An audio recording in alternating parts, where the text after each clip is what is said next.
자동차에 대한 지식을 귀에 심어주는 오토큐 사운드 시간입니다. 이 시간에는 난폭운전, 보복운전 신고 방법에 대한 이야기를 해드리겠습니다. 실제로 이런 운전을 하는 분들을 생각보다 쉽게 보게 되는데요. 그 상대가 내가 될 수 있기 때문에 우리는 이 시간에 관련된 내용을 미리 숙지해야겠습니다. 그럼 난폭운전과 보복운전의 차이점은 무엇일까요?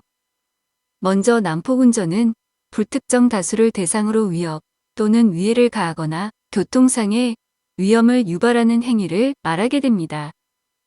대충 이렇게만 이야기를 하면 잘 이해가 안 갈 수 있는데요. 대표적인 행동은 신호 위반, 지시 위반, 속도 위반, 그리고 안전거리 미확보를 예를 들 수 있겠네요. 그럼 보복운전은 무엇인지 살펴볼게요. 특정인을 대상으로 하며 상해, 폭행, 협박 등의 피해를 입히는 것을 말하게 됩니다. 본인이 경험하거나 자동차 사고 관련해서 비슷한 내용들이 많이 나오는데요. 앞지르기를 해서 급감속한다든지 상대방 자동차를 쫓아가서 충돌하는 경우도 있으며 앞에서 급정지를 하여 진로를 방해하는 행동들이 있습니다. 이 모든 행동들은 법적 처벌을 받으며 특히나 차를 막은 이후에 욕설이라든지 폭행을 가한 경우에는 더 큰 처벌을 받는다고 합니다. 먼저 난폭운전은 신호 위반, 중앙선 침범, 과속, 앞지르기 위반 등등 이와 같은 행위를 2가지 이상 진행하거나 한 가지 행위를 지속적으로 하는 경우는 도로교통법에 의해서 1년 이하의 징역 또는 500만 원 이하의 벌금이 부과됩니다.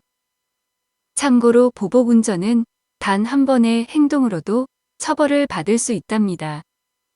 보복운전은 특정인을 상대로 위협하는 행위를 말하는 것이기 때문에 난폭운전보다 처벌 수위가 엄격하며 형법이 적용되어 특수상해, 특수협박, 특수폭행 등등에 따라서 처벌이 정해지게 됩니다.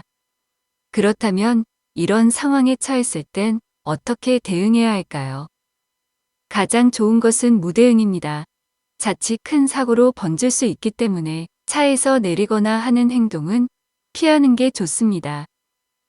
유독 운전할 때 사람들이 흥분하는 이유는 생명과 밀접한 관계가 있기 때문에 어지간하면 차에서 내리지 마시고 난폭운전 및 보복운전으로 인한 피해 영상을 확보하시고 국민신문고 또는 경찰 민원 등의 홈페이지에 신고를 해주시면 됩니다.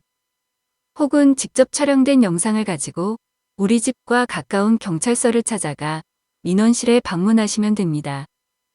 많은 사고와 문제들은 결국 나만 생각하는 행동으로 시작된 경우가 상당히 많다고 합니다. 그러니 차선을 변경하거나 내가 특정 행동을 한 경우에는 반드시 깜빡이를 통해 감사의 표시를 해주시는 것이 중요합니다. 이 시간에는 난폭운전과 보복운전에 대한 정보를 소개해드렸습니다. 오늘도 다들 안전운전 하시길 바랍니다. 감사합니다.